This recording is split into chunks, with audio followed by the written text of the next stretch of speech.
সুপ্রিয় মাছ চাষী উদ্যোক্তা ভাই ও বন্ধুগণ, আসসালামু আলাইকুম। আদর্শ মৎস্য হ্যাচারি চ্যানেলের পক্ষ থেকে আপনাদের সকলকে জানাই আন্তরিক শুভেচ্ছা। প্রিয় দর্শক মণ্ডলী, প্রত্যেক দিন নাই আজকেও আমরা হাজির হয়েছি বাণিজ্যিকভাবে মাছ চাষ করে যারা লাভবান হতে চাচ্ছেন তারা কিভাবে মাছ চাষ করবেন এবং কোন মাছের পোনাটি চাষ করবেন সেই সম্পর্কে বিস্তারিত তথ্য তুলে ধরার জন্য আজকে আমরা নতুন বছরে অর্থাৎ 2024 সালে পাঙ্গাস মাছ চাষের বেশ কিছু সিক্রেট টিপস অর্থাৎ গোপন তথ্য আপনাদের মাঝে তুলে ধরব। প্রিয় দর্শক মণ্ডলী, মাছ চাষ করার কিন্তু বেশ কিছু মূল মন্ত্র এবং চাবিকাঠি রয়েছে। ঠিক তেমনই আপনারা যারা মাছ চাষ করে লাভবান হতে চাচ্ছেন তারা যে সকল বিষয় লক্ষ্য রাখবেন, যে সকল বিষয় লক্ষ্য রাখলে আপনারা মাছ চাষ করে লাভবান হতে পারবেন সেই সকল বিষয় কিন্তু তুলে ধরব পর্যায়ক্রমে। সর্বপ্রথম আপনাকে সঠিক মানের পোনা নির্বাচন করতে হবে। আপনারা দেখতে পাচ্ছেন আমরা কিন্তু এই সকল মাছের পোনা উৎপাদন করে এবং সারা বাংলাদেশের নিজস্ব পরিবহন দ্বারা প্রত্যেকটি মাছের গুণগত মান ঠিক রেখে আপনাদের মাঝে হোম ডেলিভারি দিয়ে আসি। প্রিয় দর্শক মণ্ডলী, সর্বপ্রথম সঠিক মানের পোনাটি আপনাকে সংগ্রহ করতে হবে। তাই বিশ্বস্ত প্রতিষ্ঠান এবং হ্যাচারি থেকে আপনি এই মাছের পোনাগুলো কিন্তু সংগ্রহ করবেন এবং আপনি চাইলে সরাসরি এসেও কিন্তু আমাদের কাছ থেকে মাছের পোনা সংগ্রহ করতে পারেন।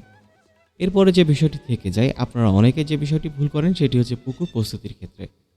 দেখুন, মাছ কিন্তু আপনি জলাশয় এবং পুকুরে চাষ করবেন, তাই অবশ্যই আপনাকে পুকুরটি ভালো মতন প্রস্তুত করতে হবে এবং পুকুরে যেহেতু অবশ্যই পানি থাকবে সেক্ষেত্রে আপনাকে পানির গুণগত মানের উপরে লক্ষ্য রাখতে হবে এবং পানির গুণগত মানকে আমরা বৈজ্ঞানিকভাবে পিএইচ বলে থাকি।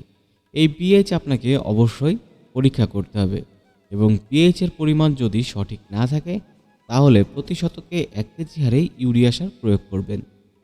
এই পর্যায়ে পানির গুণগত মান ঠিক থাকলে আপনাকে পুকুর প্রস্তুতির আরেকটি বিষয়, সেটি হচ্ছে পুকুরে যে পাড়গুলো রয়েছে সেগুলো কি সঠিক রয়েছে কিনা সেই বিষয়ে আপনার লক্ষ্য রাখতে হবে। সঠিক বলতে মজবুত রয়েছে কিনা এবং আশেপাশে আগাছা থাকলে সেগুলো কেটে ফেলতে হবে।